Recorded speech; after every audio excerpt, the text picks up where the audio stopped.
श्री देवी महापुराण में भगवान विष्णु जी क्या स्टेटमेंट देते हैं, वो कितने विद्वान हैं, ये देखिएगा। ये है पवित्र श्रीमद् देवी भागवत। ये देखिएगा, श्रीमद् देवी भागवत गीता प्रेस गोरखपुर से प्रकाशित है। अंदर से भी दिखाते हैं आपको। श्रीमद् देवी भागवत, संपादक हनुमान प्रसाद पोदार चिमनलाल गोस्वामी, और ये प्रकाशक आपने देख ही लिया, फिर देख लीजिए। प्रकाशक मुद्रक हैं गीता प्रेस गोरखपुर, गोविंद भवन कार्यालय कोलकाता का संस्थान। और अब देखिए इसके 28 पृष्ठ पे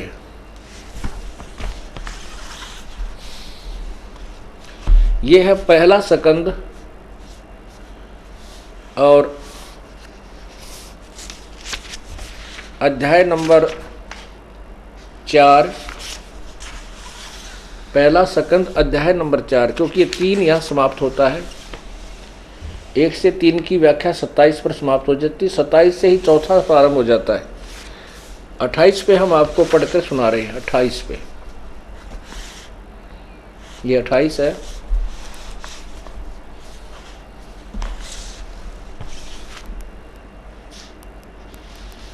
ये 28 है और ये पहला सकंद।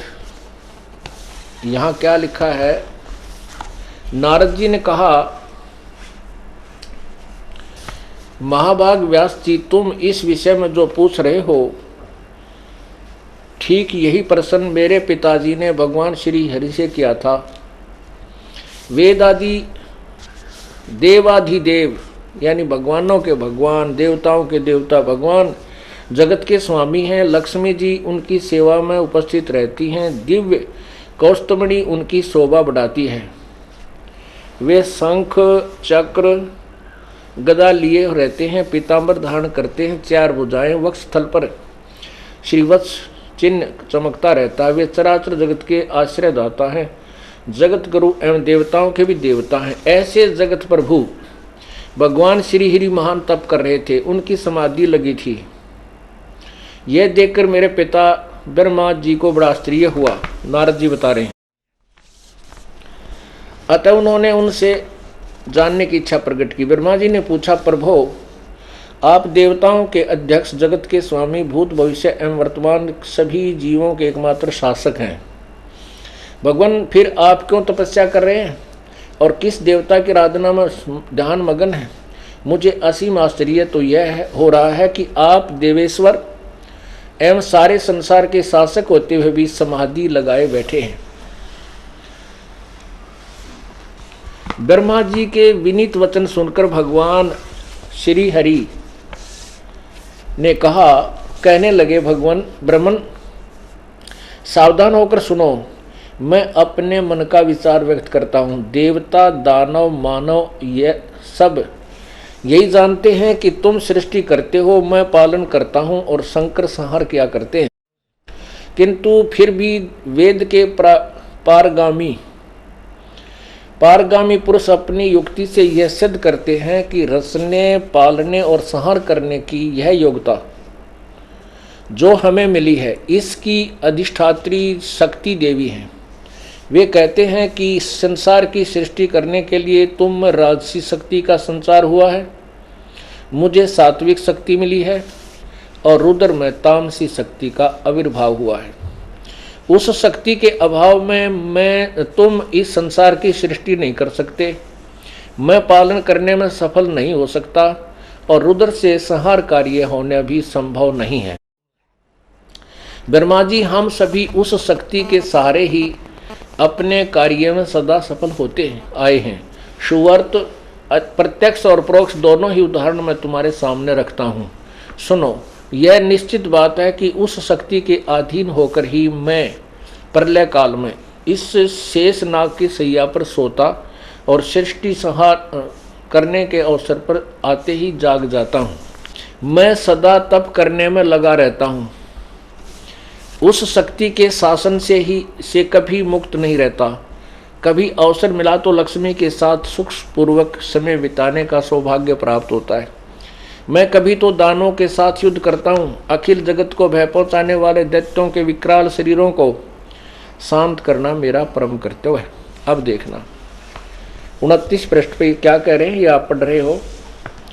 विष्णु जी कह रहे हैं, मुझे सब प्रकार से शक्ति के अधीन होकर रहना पड़ता है। उन्हीं भगवती शक्ति का मैं निरंतर ध्यान किया करता हूँ। ब्रह्मा जी, मेरी जानकारी में इन भगवती शक्ति से बढ़कर दूसरे कोई देवता नहीं है। अब देखो, श्री विष्णु जी के ज्ञान के स्तर की आपको पता लग गया कितने विद्वान है ये कहते हैं दुर्गा तो ऊपर मैं कोई भगवान नहीं मानता, इससे ऊपर कोई भगवान नहीं है मेरे विचार में। अब दुर्गा क्या कहती है ये देखिए। अब दुर्गा क्या कहती है,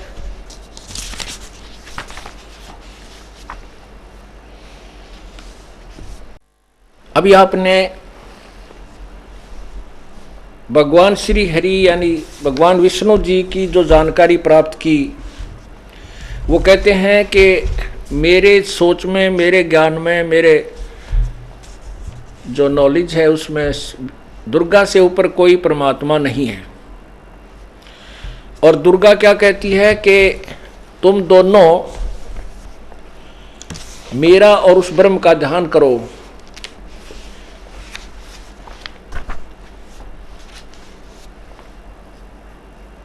और वो सच्चिदानंद परमात्मा पूर्ण ब्रह्म ही सबका पूज्य है। यानी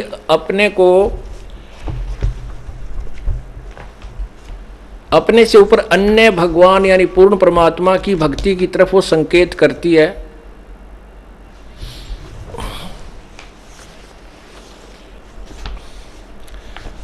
यह सकंद 9वां सकंद, यही वो दुर्गा शक्ति 9वां सकंद प्रश्न नंबर 661 पे यहाँ क्या लिखा है कि ब्रह्मा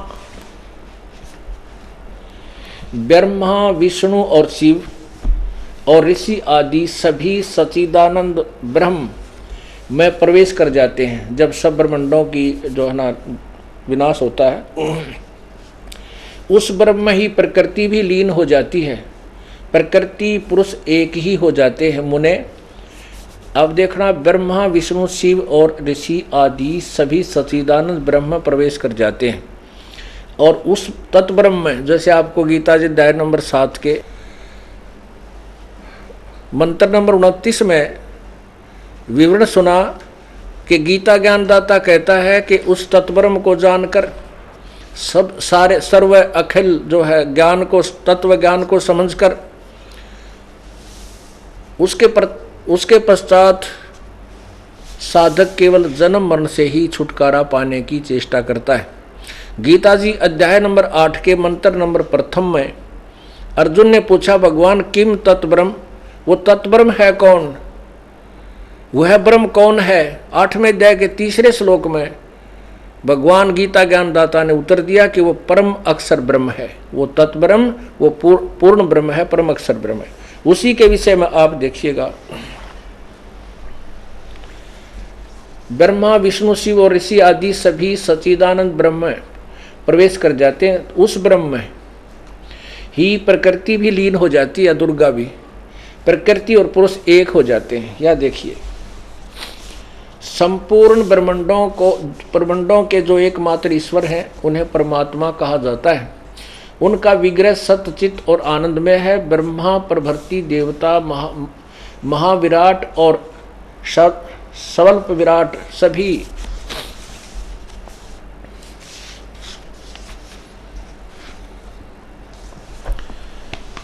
परम प्रभु परमात्मा के अंश हैं। ये जो नीचे के जैसे ब्रह्मा विष्णु महेश और ये काल यानी विराट, ये सारे के सारे उसी परम पिता के उसी के अंश हैं। ये भगवान नहीं है, समर्थ नहीं है। आगे देखो 662 पृष्ठ पे वही 9वां स्कंद है। इस प्रकार सृष्टि के कारणभूत परब्रह्म परमात्मा नित्य, सत्य, सनातन, स्वतंत्र, निर्गुण और प्रकृति से परे हैं, दुर्गा से भी आगे हैं। उनकी न कोई लौकिक उपाधि है और न कोई भौतिक आकार है। भक्तों पर अनुग्रह करने के लिए वे सदा प्रस्तुत रहते हैं। उनकी कृपा से ही ज्ञानी बने हुए कमल योनि ब्रह्मा द्वारा ब्रह्मांड की रचना की होती है।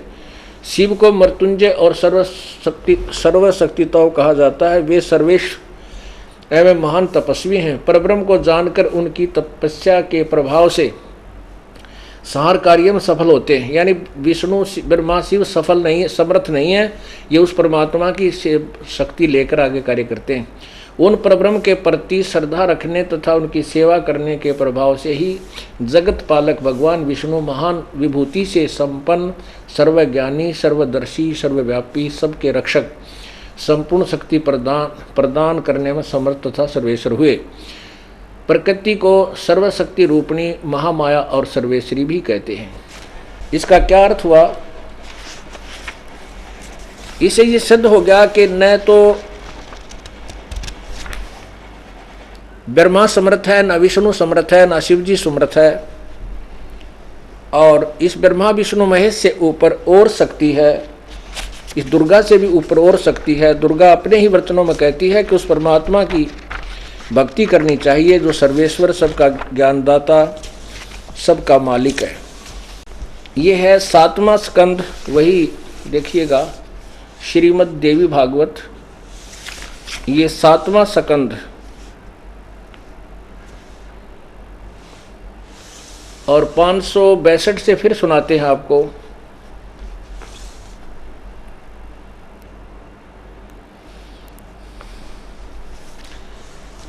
अब आपने सुना, आपने भगवान विष्णु जी की स्टेटमेंट सुनी कि मैं तो दुर्गा से ऊपर किसी को भगवान नहीं मानता।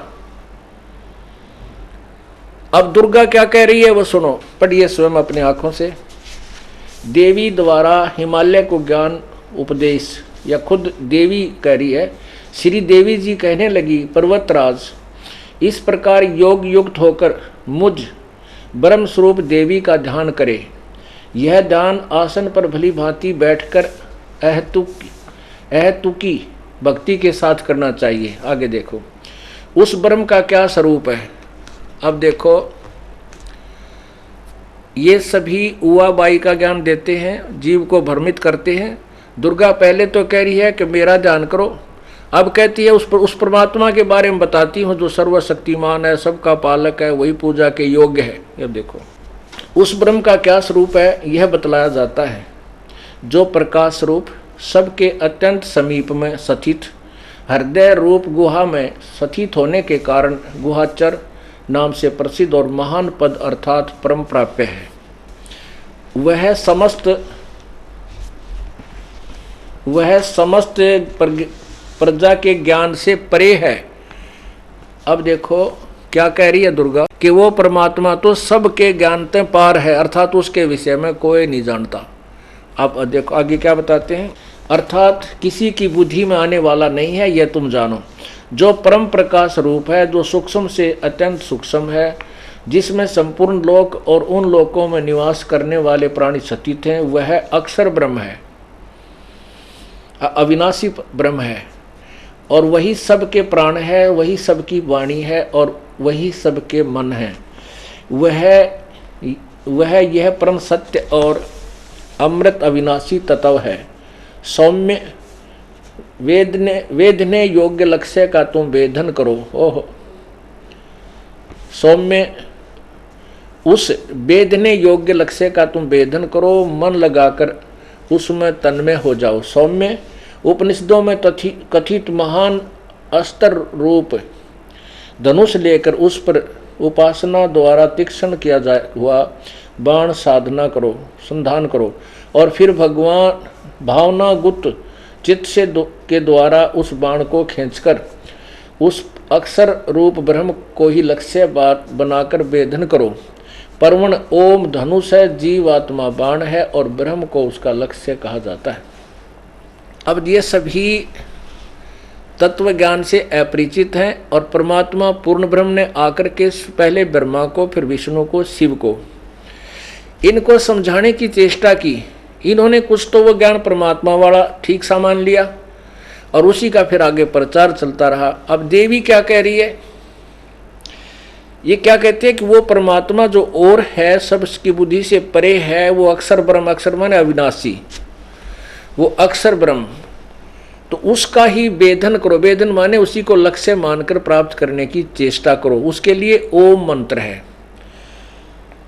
ओम मंत्र तो उसका धनुष है, जीवात्मा बाण है और ब्रह्म को उसका लक्ष्य कहा जाता है।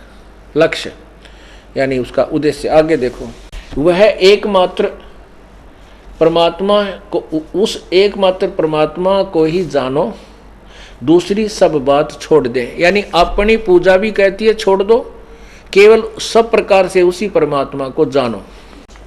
यही अमृत रूप परमात्मा के पास पहुंचने वाला पुल है। संसार समुद्र से पार होकर अमृत रूप परमात्मा को प्राप्त करने का यही सुलभ साधन है। जिस प्रकार रथ के चक्कर में आरे लगे होते हैं, उसी प्रकार शरीर की संपूर्ण नाड़ियां हृदय में एकत्रित स्थित हैं। उस हृदय में ही विविध रूपों में प्रकट होने वाला परब्रह्म संचरण करता है, अंतर्यामी रूप से वर्तमान है। इस आत्मा का ओम के जाप के साथ ध्यान करो। इससे अज्ञान में अंधकार से सर्वथा परे और संसार समुद्र से पार जो ब्रह्म है उसको पा जाओगे, तुम्हारा कल्याण हो। अभी 363 पर क्या कह रहा है, ये 363 ही चल रहा है जो अभी हम पढ़ते आ रहे। यह सबका आत्मा ब्रह्मलोक रूप दिव्य आकाश में स्थित है, यानी एक देशीय है, ब्रह्मलोक में रहता है। धीर बुद्धिमान पुरुष विज्ञान के द्वारा ही आनंद रूप अमृत अविनाशी ब्रह्म सर्वत्र प्रकाशित है, उसको भलीभांति देख लेते। धीर पुरुष, धीर माने तत्वदर्शी। अब जैसे आपने यजुर्वेद अध्याय नंबर 40 के मंत्र 10 और 13 में धीरा नाम माने तत्वदर्शी संत ही उस परमात्मा के विषय में जानते हैं। तो ये भी अपने से आगे बता रही है, कोई और तत्वदर्शी संत ही उसको जानते हैं, वही उसको देख सकते हैं और वो परमात्मा। अब इनका खिचड़ी ज्ञान है। हमने जो कंसेप्ट क्लियर करना था वो ये है कि ना ब्रह्मा ने ज्ञान, ना विष्णु को, ना शिव जी को। विष्णु जी कह रहे हैं कि मैं दुर्गा की पूजा करता हूँ, इससे आगे भगवान नहीं मानता। दुर्गा कह रही है कि वो परमात्मा कोई और है, वही पूजा के योग्य है, वही सारे जीवों का आधार है। उसकी जैसा उसने अपनी सोच है कि उसका ओम नाम जाप करो, उसी का ध्यान करो, वो ब्रह्मलोक में रहता, वही पूर्ण परमात्मा है। अब इन्होंने तो जीव को गुमराह करने का एक पूर्ण रूप से जाल फैला रखा है। और ये दुर्गा जो है काल के भय से सत्य नहीं बता सकती, और इस काल ने इन सबको भ्रमित करके और सभी जीवों को अज्ञानी बना रखा है। आगे फिर देखना, धीर यानी बुद्धिमान पुरुष विज्ञान के द्वारा, विज्ञान माने तत्व ज्ञान, विज्ञान माने तत्व ज्ञान के द्वारा जो आनंद रूप अमृत अविनाशी ब्रह्म सर्वत्र प्रकाशित है, उसको भलीभांति देख लेते हैं। यानी साकार हुआ जब देख लेते हैं, उस कार्य कारण रूप पुरुषोत्तम को देख लेने पर इस जीव के हृदय की गांठ अविद्या टूट जाती है, सारे संशय नष्ट हो जाते हैं और सब शुभ अशुभ कर्म अक्षीण हो जाते हैं। वह निर्मल और निष्कल ब्रह्म प्रकाश में प्रकोष्ठ दिव्य परमधाम में विराजित है, दिव्य परमधाम में विराजित है। वह शुभ्र सर्वथा विशुद्ध और संपूर्ण प्रकाश में वस्तुओं का भी प्रकाशक है, उसे आत्मज्ञानी पुरुष ही जानते हैं। उस प्रकाश रूप परमधाम में परमात्मा में न सूर्य प्रकाशित होता है, न चंद्रमा, न तारे ही प्रकाशित होते हैं, न वहाँ ये बिजली चमकती है, फिर अग्नि की तो बात ही क्या है, आदि आदि। उसको प्रकाशित होने पर किसी के प्रकाश से सब प्रकाशित हो, उसी के प्रकाश से सब प्रकाशित होते हैं, उसके प्रकाश से संपूर्ण जगत प्रकाशित है। अब पुण्यात्माओं, ये स्पष्ट हो गया कि ना तो फिर मन बेरा क्या का सब उआ बाई बोल रहे हैं, जैसे भांग पी के जो मुँह माई हुआ कह दी, कभी कुछ कह रहे हैं कभी कुछ कह रहे हैं। कहते हैं सतगुर बिन काहू न पाया ज्ञाना, जो थोथा बुछड़े किसाना। गुरु बिन वेद पढ़े जो प्राणी, समझन सार रहे अज्ञानी।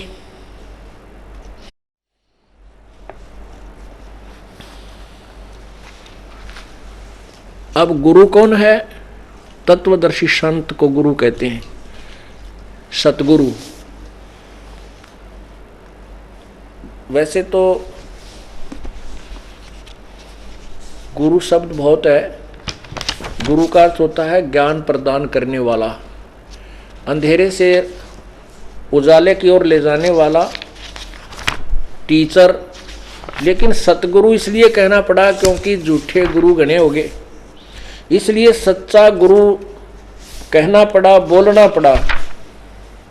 यही पवित्र सदग्रंथ हैं। इनको चारों वेदों को, पवित्र गीता जी को, पवित्र चारों वेदों को और पवित्र 18 पुराणों को लिपिबद्ध किए लगभग 5500 वर्ष हो गए। और आज तक हिंदू समाज जो इनके विषय में अपना दावा करता है, हिंदू समाज, पवित्र हिंदू धर्म के अनुयायियों को अपने सदग्रंथों का कै ख का ज्ञान नहीं है। ये दास इसीलिए चिंतित हुआ कि हे भगवान, हमारे सदग्रंथ क्या बता रहे हैं, और ये लोक वेद दंत कथा सुनाने वाले मैं ऋषि पाकरे, ये तत्वदर्शी संत कवावें और गुरु बने बैठे जगत गुरु लिखवावें, इन्हें तो बट्ठा बैठा दिया। अब सभी समाज शिक्षित है, छोटे से लेकर बड़े तक, बहन बेटी भाई बुजुर्ग सभी अक्षर ज्ञान युक्त है। और सदग्रंथ हमारे पास है, अनुवाद इन्होंने करी रखा है और कितने ने गोल मोड़ कर रखा है, वो हमारे तत्वदर्शी तत्व ज्ञान से वो स्पष्ट हो जाता है। उसके आधार से हम फिर दोबारा इसका अनुवाद करते हैं तो वो यथार्थ हो जाता है। हमारे सदग्रंथ मूल संस्कृत में है, वो मूल ज्ञान सही है। अनुवादकर्ताओं ने थोड़ा बहुत खिचड़ा मिला दिया इसमें, उसको हम साफ कर लेते हैं अपने तत्व ज्ञान से तुलना करके। अब प्रसंग चल रहा है कि जब से ये आत्मा परमात्मा से बिछुड़ी है, उसी दिन से उसकी टोम या फेर लग गई। क्योंकि जो सुख ये सतलोक में देख चुकी है वो यहाँ नहीं मिल रहा इसको। ना स्वर्ग में मिला, ना महास्वर्ग में मिला, ना पुत्रों में मिला, ना पुत्री में मिला, ना संपत्ति में मिला, ना कार में, ना कोठी, ना फैक्ट्री में, कितना सुख नाम की चीज नहीं, ना राज्य में मिला। स्वर्ग का राजा भी बन गया तो भी सुखी नहीं, क्योंकि वो सुख तो सतलोक के अंदर है जहां हम रहा करते थे। और हम अपनी नालायकी के कारण, अपनी अज्ञानता मूर्खता के कारण हम इस काल के जाल में फंस गए। पुण्यात्माओं, आपका सौभाग्य है कि आपको इस समय में जन्म मिला। इसके विषय में आपको एक बहुत ही उत्तम उदाहरण देता है दास। गुजरात के अंदर एक बुरंच शहर है और उसमें एक स्थान है,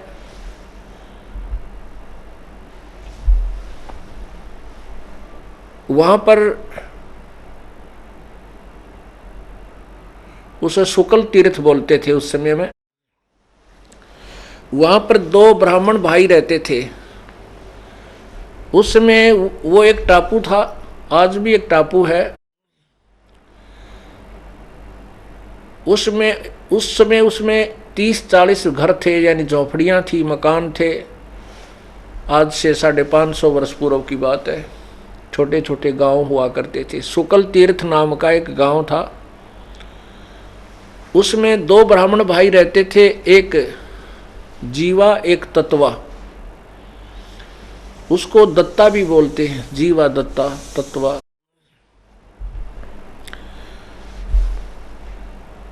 उन्होंने सत्संग सुने। एक दिन उन्होंने सत्संग सुना, क्योंकि परमात्मा उस समय जब 120 वर्ष यहाँ रह कर गए, जब परमात्मा एक अतिथि रूप में 120 वर्ष बालक से लेकर वृद्ध तक की भूमिका की, एक जनसाधारण जैसी भूमिका की, एक सतगुरु की भूमिका की और एक सच्चे भक्त की, दास की, हर प्रकार से जो उन्होंने भूमिका की, वो हमारे लिए एक उदाहरण बनाकर चले गए। तो उस समय परमात्मा अनेकों रूप बना करके पूरी पृथ्वी पर प्रचार किया करते थे। वर्तमान में तो मीडिया बन गया, वर्तमान में तो आजकल ये टीवी चैनल चल पड़े, एक ही वक्ता और करोड़ों स्थानों पर टीवी के माध्यम से सत्संग सुना सकता है। उस समय परमात्मा ऐसे ही अपने सैकड़ों रूप बनाकर जगह जगह सत्संग किया करते थे। कहते हैं अप आरती अप साजे, अप किंगर अप बाजे, अप ताल झांझ झनकारा, आप नचे अप देखने हारा। परमात्मा अपने कामना आप सभी आप करता है। आप ही संत बनता है, आप ही भगवान है, आप ही दास बनता है, आप ही तत्वदर्शी संत बनता है, स्वयं ही सतगुरु की भूमिका करते हैं। अपने अन्य रूप में वो परमात्मा गुजरात में उसी शहर के शुक्ल तीर्थ के पास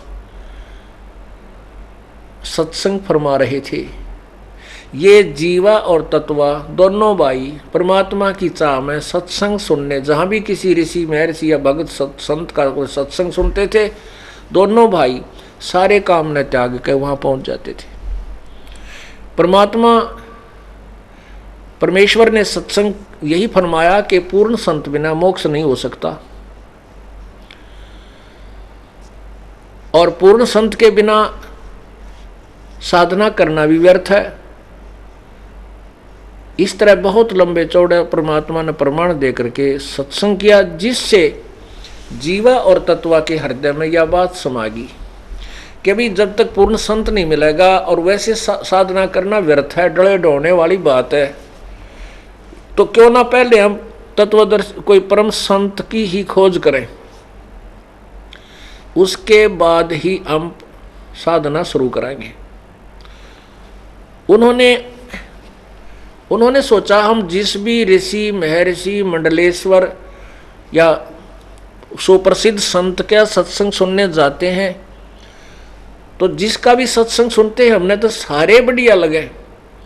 हमने तो कोई से भी संत भगत का ज्ञान है, संत का बुरा नहीं लगता, आनंद आता है। सभी का ज्ञान ऐसा लगता है जैसे एक से एक का बढ़कर है। अब ये निर्णय कैसे करें भाई कौन सा पूरा है और कौन सा पूरा को नहीं। अब वो भोले भाले थे, उन्होंने के फैसला कर लिया। जीवा बोला कि भाई एक बात समझवाओ मेरा तो, क्या? एक सूखे वट वृक्ष की, बड़के पेड़ की एक सूखी डाली थी टहनी, वह अपने आंगन में गाड़ दी।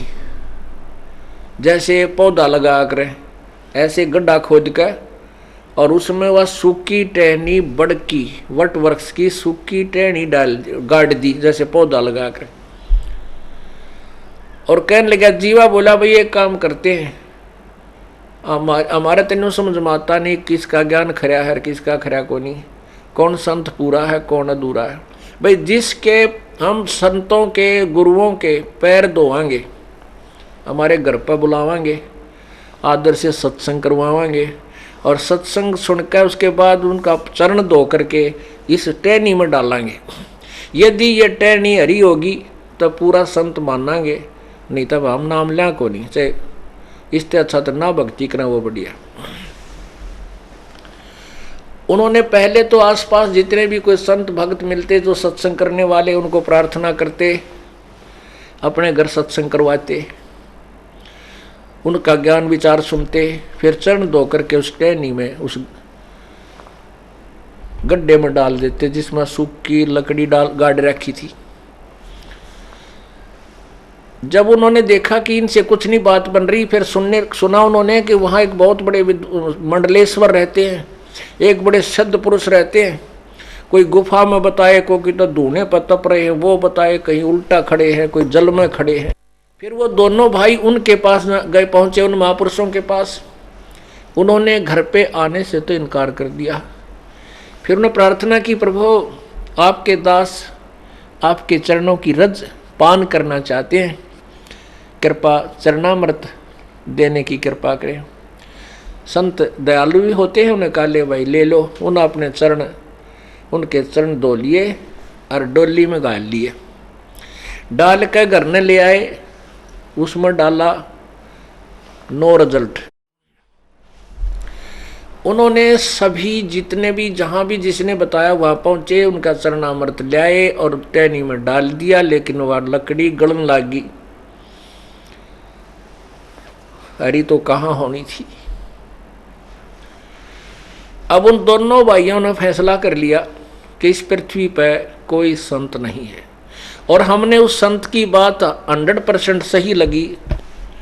हमने वो संत के विचार सुने थे कि पूर्ण संत बिना भक्ति करने का कोई यूज नहीं, कोई लाभ नहीं।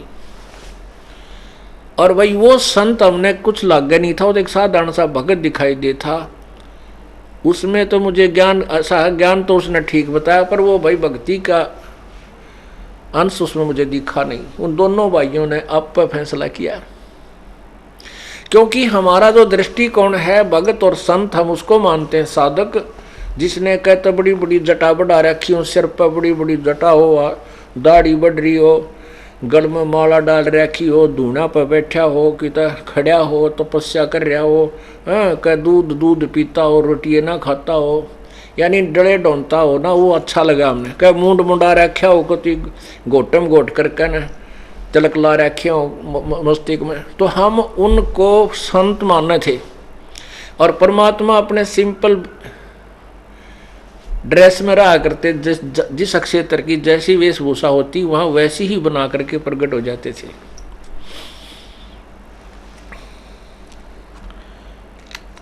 तो फिर उन्होंने वो परमात्मा को पहचान नहीं सके। उन्होंने ये एक का फैसला कर लिया और दोनों भाई रोने लगे, बैठ कर रोने लगे। दोनों भाई रोने लगे बैठ के घर में और कहने लगे, हे परमात्मा, हम पापियों का अगर जीवन और इस जीवन को समाप्त कर दो, मानुष जीवन के, हे परमात्मा, जो शेष जीवन हमारा मनुष्य का बचा हुआ हो, इसको उस समय पर देना मालिक जब पृथ्वी पर पूर्ण संत आए हुए हों। ऐसा कहकर फूट फूट कर रोने लगे बुरी तरह, और कोई संसार में कुछ भी वस्तु उनको अच्छी नहीं लगे। बार बार यही प्रार्थना करते हैं, परमात्मा ये मनुष्य जीवन व्यर्थ है, हे भगवान ये अनमोल पूंजी जाने लग रही है, संत परम मिले नहीं और ये मोक्ष हो नहीं सकता। और फिर ना जाने कितने युगों के बाद या कितने जन्म 84 लाख योनियां भोगने के उपरांत कभी मनुष्य जीवन मिले। इसलिए परमात्मा अपने दासों के इस शरीर का अंत कर दो और ये शेष समास प्रभु उस समय दे देना, चाहे थोड़ा ही समय बचा हो हमारा, जिस समय पृथ्वी पर कोई परम संत आया हो। इस तरह वो बहुत बुरी तरह थके हुए दुखी होकर के अपने घर पर बैठ गए। संसार में कोई संत नहीं, कितने धक्के खाने की आवश्यकता नहीं, अपना जीवन अंत यही हो जाए तो बढ़िया है। अब वो अंतर्यामी कहते हैं, गोता मारूं स्वर्ग में जा बैठूं पाताल, गरीब दास ढूंढता फिरूं अपने हीरे माणिक लाल, सोर सल सीधर मैं करूं अपने जन के काज, अपने हंस के लिए मैं ना जाने के छल सीधर का अर्थ होता है ना मेरा किस रूप में झूठ साची यानी करके अपनी प्यारी आत्मा को हम अपनी शरणों में लेकर ही छोड़ता हूं। अब जिसको परमात्मा की तरफ इतनी हो जाती है, भगवान निकट पहुंच जाता है उसके पास। कबीर परमात्मा जब उनमें ये तड़फ बनी, परमात्मा एक वैसे अपने सिंपल वेशभूषा में,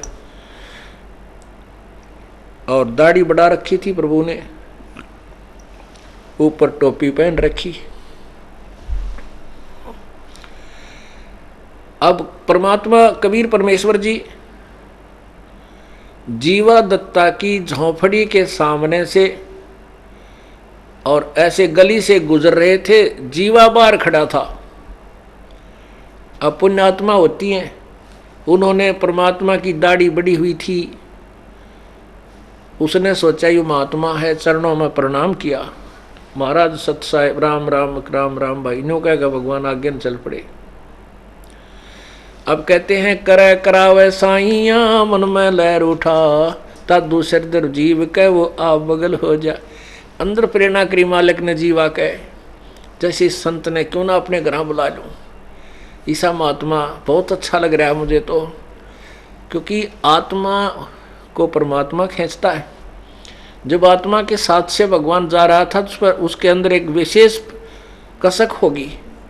वो अपने भाई दत्ता के पास आया, अंदर आकर कहने लगा दत्ता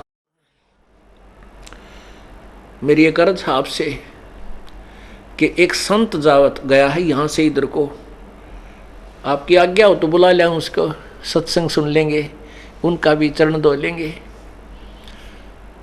दत्ता कहने लगा भाई रहने दे, दबी दबाई बात ने क्यों याद दिवावे है, और एक हफ्ता फिर रोना पड़ेगा। अब रहने दे, कोई संत है नहीं, ऐसे मंडलेश्वर हमने देख लिए, ये गलिया में फिरने वाला संत बता, ये काहे का संत मिलेगा। अब जीवा ने फिर प्रार्थना की कि परमात्मा अंदर प्रेरणा कर रहे थे, निकट आ बैठे। जीवा ने फिर प्रार्थना की भाई वैसे तो आपकी इच्छा जैसे कहोगे वैसे कर लेंगे, पर मेरी आत्मा नो कहे एक बार इस संत ने और बुला के देख ले। अब तत्वा ने सोचा भाई क्यों भाई की आत्मा दुखी करी, जब इतनी आत्मा से कह रहा है। कहने लगा भाई ठीक है बुला लिया, तेरी मन मान रहा है, तेरी आत्मा मान रही है, कोई बात ना, गोरा चालता भगत होगा तब भी बैठ जाएगा, 2 रोटी खा जाएगा। इतने में परमात्मा फिर वापस आ गए, जैसे किसी का घर भूल गया और ढूंढने की इसी दृष्टिकोण से घूम रहे। वापस आए तो चरणों में गिर के कहने लगे भगवान हे महात्मा जी आपके दास की झोंपड़ी है, एक बार पदार्पण कीजिए। परमात्मा आए, इससे काम थे, चल भाई।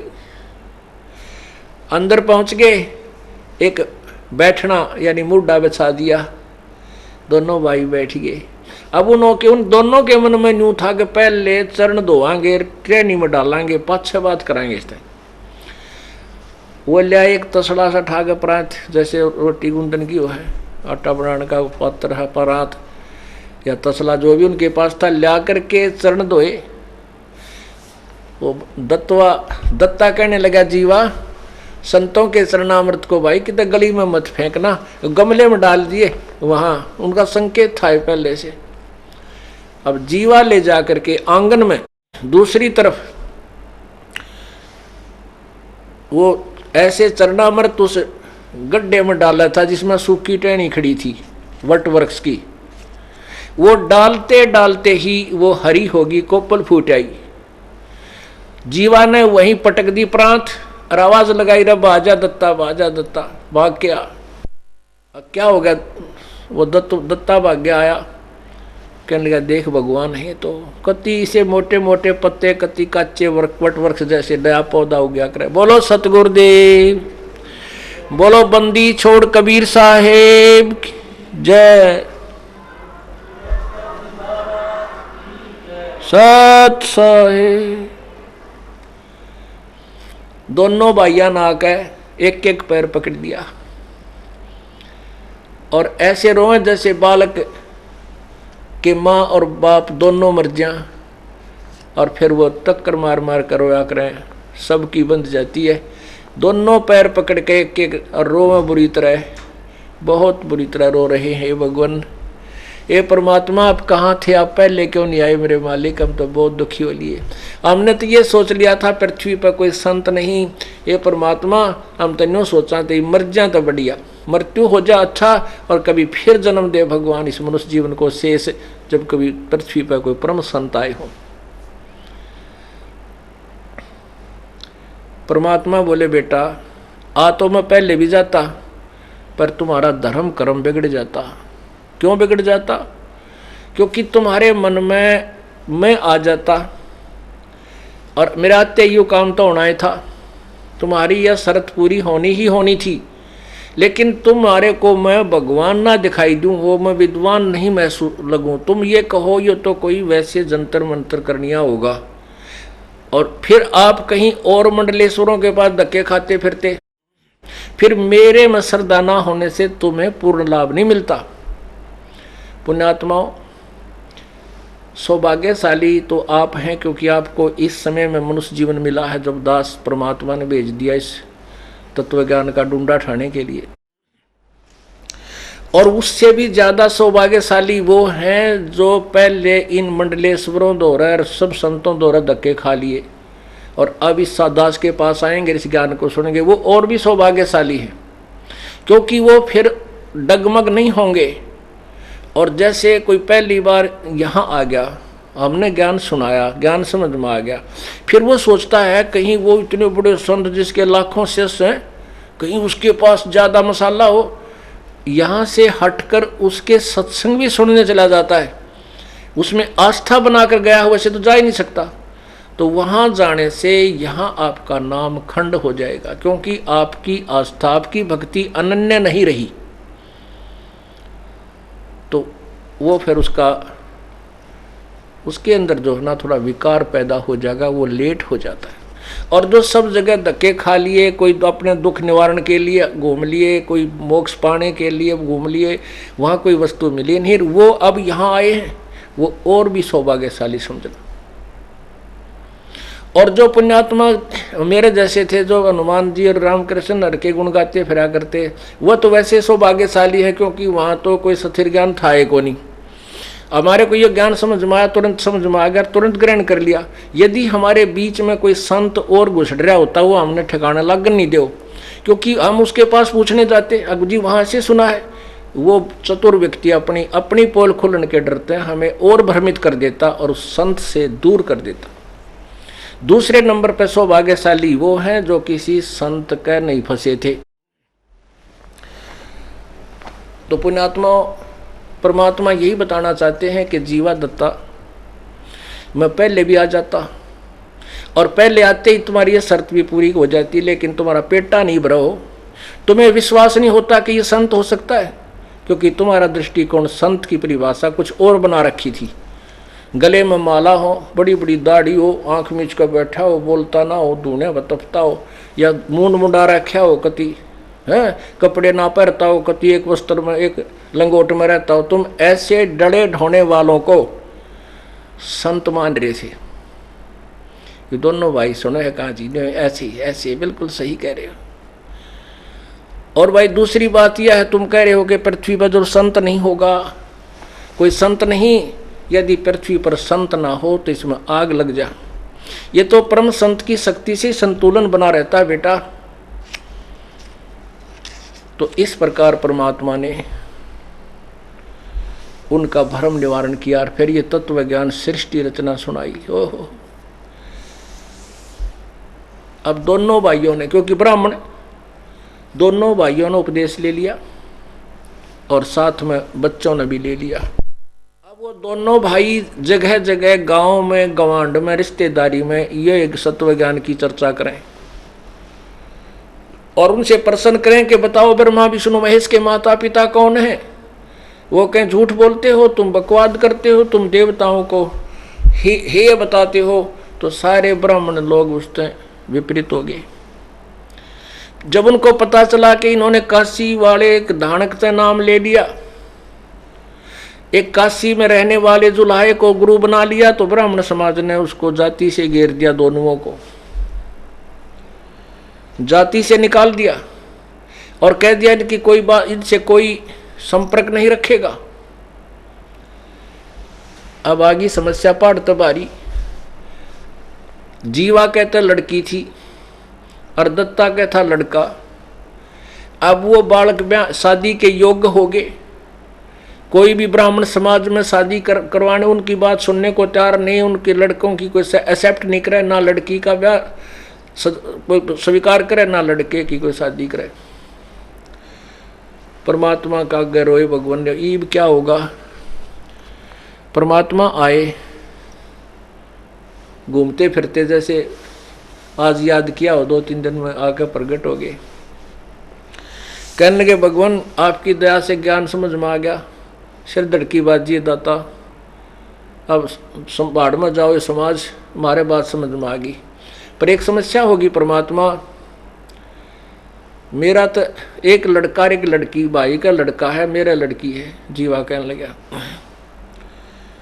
इनकी कोई शादी नहीं करता, कोई स्वीकार नहीं करता, बालक ब्याहने योग्य हो गए, समस्या आ गई या, और आप ही हल करोगे प्रभु। परमात्मा बोला भाई होगी हलियात है, तुम ऐसे कहने लग जाओ, एक पत्र पुत्र लिखकर आसपास अपने सब जगह भेज दो कि भाई तिथि निर्धारित कर दो कि जीवा की लड़की और दत्ता के लड़के का ब्याह कराएंगे, और इस तिथि को उन दोनों का ब्याह होगा। अब उन ब्राह्मण लोगों ने पता लग गया भैया तो इज्जत का नाश होगा, बड़ी बात बिगड़ी। फिर उनकी मीटिंग हुई ब्राह्मण उसका शुक्ल तीर्थ के ब्राह्मणों की। वो कहने लगे भाई गलती उन दोनों ने कर रखी है, जीवा और दत्ता ने, बड़का का के दोष है भाई, उन लड़कियां नाम ब्याह होंगे, बच्चा ने किता है, ये तो नाश हो जाएगा इज्जत का, बता कति बाण भाई का ब्याह हो गया। तो पंचायत आई ने बोला जीवा दत्ता ये बालक तुम्हारे नहीं हमारे हैं, और इनकी शादी हम करेंगे, और खबरदार जब तुमने इज्जत का नाश कराया है। तो दोनों बैठे रहे, जय हो बंदी छोड़ की, आप पे सिर दर्द हट गया। वो लड़के लड़की ने ले गए और अच्छी तरह उनका ब्याह कर दिया। जब परमात्मा ने कहा, परमात्मा से कहा परमात्मा अपना तो हिंग भी ना लागने दी, ना फटकड़ी, ब्याह भी अगल्यान कर दिया। तो वो सारी समस्या परमात्मा के कहते हैं, द्वार धनी के पड़ा रहे, धक्के धनी के खा, 100 काल धकझोल ही पर द्वार छोड़ नहीं जा। परमात्मा आप ही फिर रास्ता निकालते हैं। तो पुण्यात्मा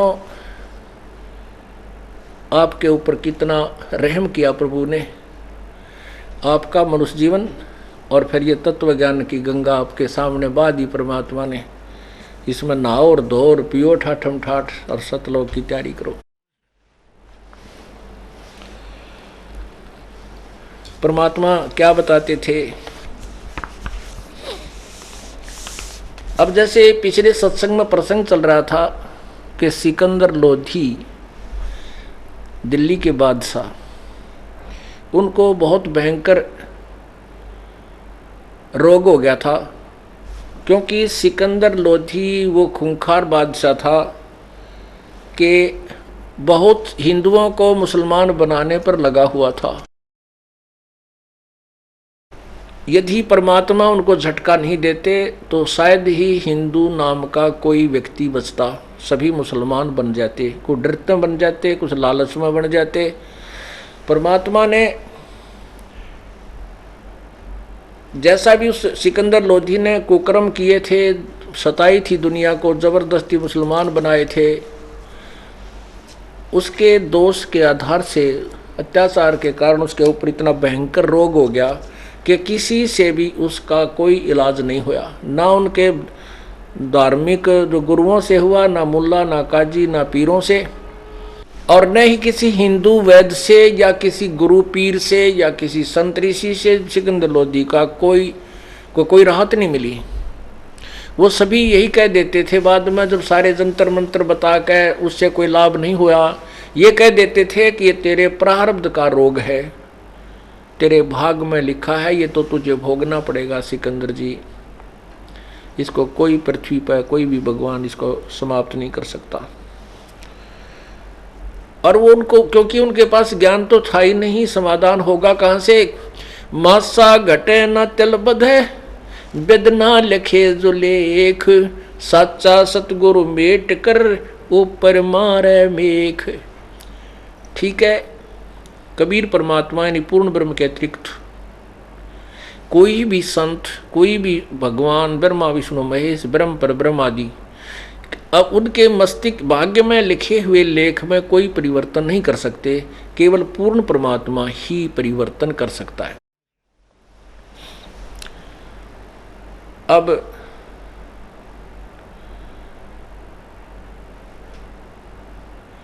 सिकंदर लोधी का रोग कहीं भी समाप्त नहीं हुआ। आपको पीछे सुनाया था कि कबीर परमात्मा के सप्रस मात्र तय सिर पे हाथ रखने मात्र से उसका रोग ऐसा हो गया, इतना स्वस्थ हो गए वो कि जैसे बीमारी थी ही नहीं। पुण्यात्माओं, जिसका लागे सो तन जाने, जिसका बीमारी और फिर स्वस्थ हो, उसके हृदय में जो श्रद्धा उस व्यक्ति के प्रति बनती है, वो स्वयं जानता है कि आज मेरा नाश हो जाना था, मेरा समय रो कर बिताना था, आज मैं स्वस्थ कर दिया। तो उसके प्रति जो उसकी आस्था और श्रद्धा और भाव और प्रेम बनता है, वो एक भिन्न होता है, सबसे भिन्न होता है।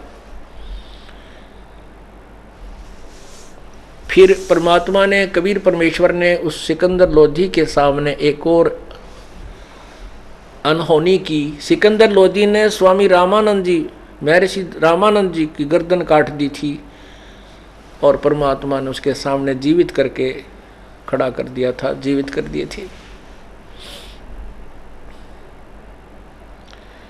सिकंदर लोधी के साथ बनारस में, यानी दिल्ली से गए थे वो, उसके साथ उनका एक धार्मिक पीर शेख तकी भी साथ था। लेकिन शेख तकी स्वामी रामानंद जी के आश्रम में नहीं गया था, वो रेस्ट हाउस में ही रह गया था, ये कह करके कि मैं उन काफिरों के आश्रमों में नहीं जाता। सिकंदर आप जाइए। अब सिकंदर का तो फांसी गल रही थी, सिकंदर लोधी को तो बहुत भयंकर रोग था और मरता क्या नहीं करता। वो चला गया, ठीक है पीर जी आप विश्राम करो, मैं परमात्मा कबीर जी से आशीर्वाद प्राप्त करने जा रहा हूं। अब सिकंदर लोधी स्वस्थ हो गए, उसके सामने रामानंद जी को जीवित कर दिया कबीर भगवान ने।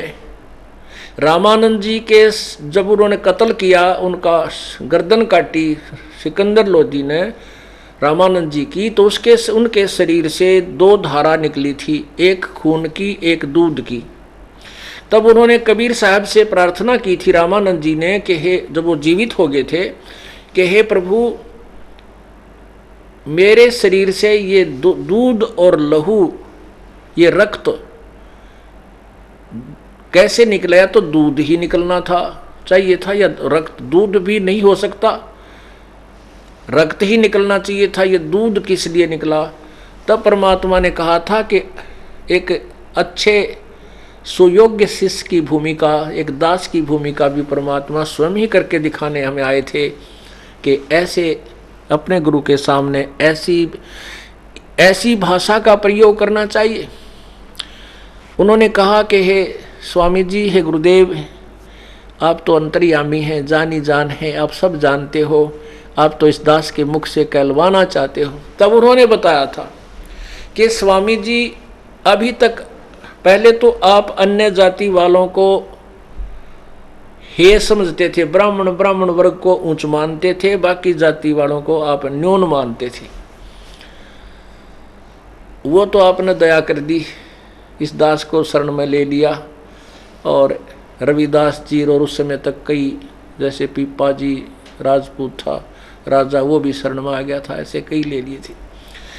लेकिन परमात्मा, अब हे गुरुवर, अभी तक आप मुसलमानों को बुरा समझते हो, नीच समझते हो, हे समझते हो।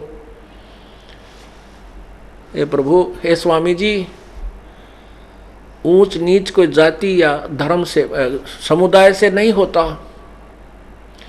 ऊंच नीच इस विध है लोई, कर्म कुकर्म कावे दोई। ना तो सारे हिंदू अच्छे और ना सारे मुसलमान उच्च। जो बुरे हैं वो मुसलमानों में भी बुरे हैं, जो अच्छे हैं वो मुसलमानों में भी नेक बहुत है, और जो बुरे हैं वो हिंदुओं में भी निरे हैं, और अच्छे भी हैं वो हिंदुओं में भी बहुत कम नहीं है। ब्राह्मण भी इतने नीच हैं कि कसाई भी ना हो सकता, और केवल जाति या मजहब से जीव ऊंचा नहीं होता, उसके कर्म ऊंचे और नीचे होते हैं।